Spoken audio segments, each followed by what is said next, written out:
खोर्धा जिला बीजेपी पक्षर बंधु मिलन मिश्रण पर्व अनुष्ठित। खोर्धा जिला सभापति विश्वरंजन बड़जेन नेतृत्व में आज जटणी नगर बहु पुराणा कर्मकर्ता नहीं बंधु मिलन और मिश्रण पर्व अनुष्ठित होती।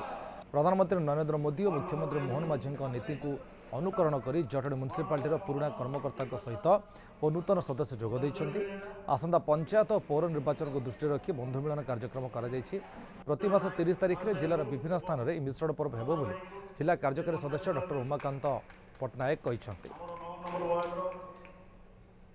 आज बहुत प्रमुख व्यक्तित्व माने जो माने जटणी नगर राजनीति भितर बहुत संस्कृत महिला युवक एवं बहुत कैटेगोरी लोक माने ये अनुसूचित जाति वर्गर लोक माने आज आम सहित विधिवत भाव भारतीय जनता पार्टी योगदान कर जॉइनिंग निश्चिंत भाव आगामी दिन में जटणी निर्वाचन मंडली तथा जटणी म्युनिसिपालिटी को आहरी आगू नापी निश्चिंत भाव यार आज गोटे मूलदुआ पड़ा।